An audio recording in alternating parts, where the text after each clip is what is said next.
Peace, family. It's your girl Sonya again. Uh, Last year was the hardest year of my life. I ended a 10-year relationship, and it wasn't easy. There was a lot of things going on. Um, but during that time, I cut my hair off last February from down my back to where I think it was like up here. It was so short I couldn't even make a ponytail.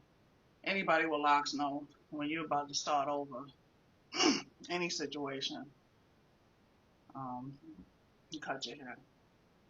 You cut the negativity out. You cut whatever it is that's out of your head, and you start over. At least that's what I do.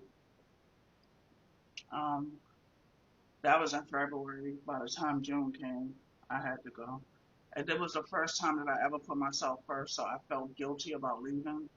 I felt guilty about having a 6-year-old who was going to be 7 in 2 or 3 weeks, leaving her, which was something I said I would never do. Because I always wanted a family. Ever since I was born, I wanted a family. Because my mother and father wasn't together. So I craved this family unit. Everyone I had a relationship with, every woman I dated was a mother. A few wasn't, but the majority were mothers, and we had a family unit. That was something I always wanted. So when we went through IVF and I had my own little baby, little Miss Sunshine, it was heaven.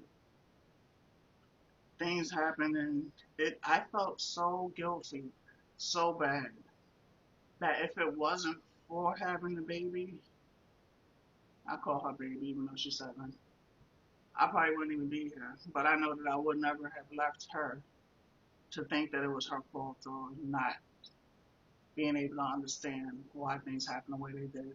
Everyone I know who had parents that left here at their own choice have issues, and they always had that guilt when they had nothing to do with them. So I knew that that wasn't an option. I just knew that I had to get myself together. It's almost 20 years out of work, still in pain, still going through, still, going through a lot. I still refuse to give up no matter what. When I started this journey in 2005, I had a GED. March 17th of next year will be my last day for having my master's, achieving my master's in public administration. It has been a long process of the 2 degrees. I got the associates and bachelor's kind of like back to back, but I had a surgery in between both.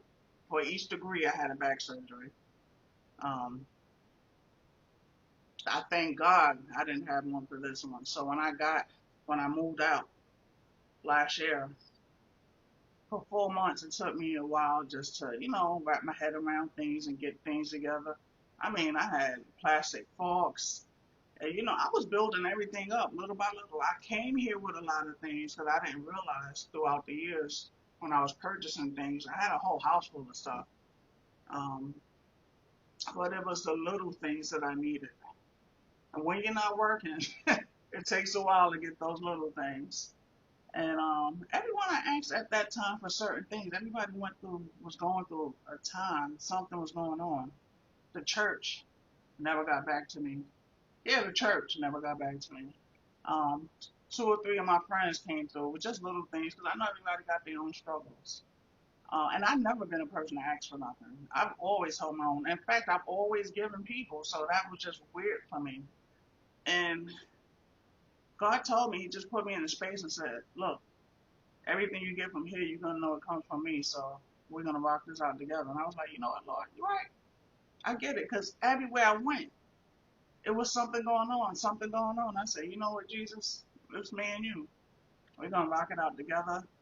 And I went closer to him, had connected with an old girlfriend that I should say fiance from back in the day, like 20 years ago. And we was kicking it, friends, and because we always got along. But I did not know at this time that this person had a lot of animosity towards me, had a lot of hurt and pain because she felt like I left her when she was the one that cheated on me. We stayed together, then we broke up. She was dating some old dude with no teeth, and It was just like she went down south, got pregnant. I saw her. She told me she was pregnant. I cried, broke out, never saw her again. She felt like I left her. So all this time, I'm thinking like she's doing great, amazing. She's married with kids. Like, oh, cool. Because I'm a person, when I leave you, I leave. I don't think about things. I'm just out. So we reconnect. She's like, I thought that you put voodoo on me because I could never get over you. I was always thinking about you. You would come to visit me, and I'm like, what?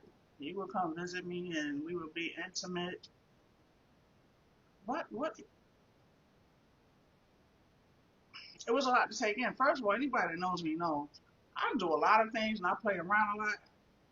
But me and the enemy don't never rock. I am a God girl. I am a God loving person. Like, mm-mm. Ain't nothing ever been that bad when I'm gonna sell my soul to the devil to try to get back at somebody. My mouth is vicious enough for me to say what I have to say and make you feel like crap. Like, I don't believe in no um voodoo, not like nothing. I'm a pray. I'm a prayer. I'm a prayer warrior. I'm gonna pray some stuff on you, and it's not bad. I will pray you away from me. I will pray for me to get away from you. I will pray for you just to be gone away from my life, for me to get over you, for me to not have feelings for you anymore. But the dark side, oh hell no. Me and the dark side, mm-mm. So it was interesting, and the ghosting and the talking down, because this person, I did everything for them when we was together. I took care of two households, and I think when she saw me not working, because the way she's talking, you would think I was Supergirl, and I'm like, you realize I'm only a human, right? You talking about me like I'm freaking Superman out here, like I'm a human being. I'm a human lesbian, yo. Get over it. I'm in pain. Like it was just like, wow. So my perception of her was totally different than the person that she was. And it's weird because I told her, I always thought about her throughout the years and prayed for her and her son.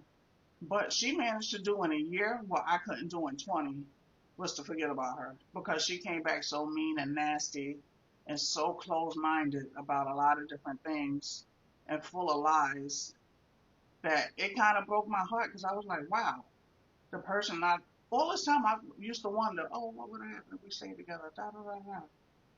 And I did not realize until I met her again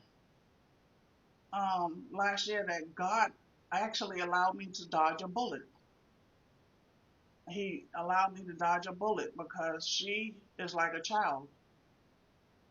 The way she sees things, the way she's bitter. She's a bitter person, and it's everyone's fault something that happened to her. I was born with a physical disability. I don't never say it's nobody's fault. Like it is what it is. We all get a hand in life, and you got to play that hand to the best of your ability. I ain't nobody's victim. I've never been nobody's victim. But for me to see a nice looking person, well, she was nice looking before, but the stuff came out of her mouth made her turn evil and nasty, and it was just nothing there anymore. And it was sad to see how life can really affect certain people. I don't care how bad things get, I'm gonna always fight for something better. I ain't never gonna give up on life.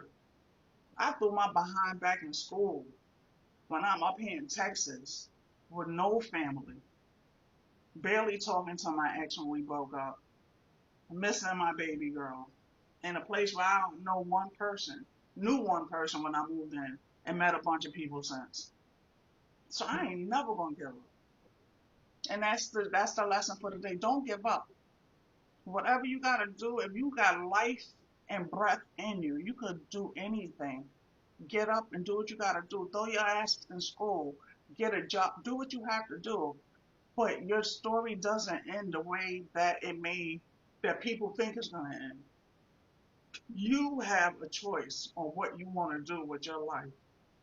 No one should come before you but the master. Outside of that, it's about you and making the best life for you and your children. To be continued, brothers and sisters. Don't forget to tell somebody that you love them. Give that same love back to yourself. Self love is the best love. Peace and blessings. Peace and blessings.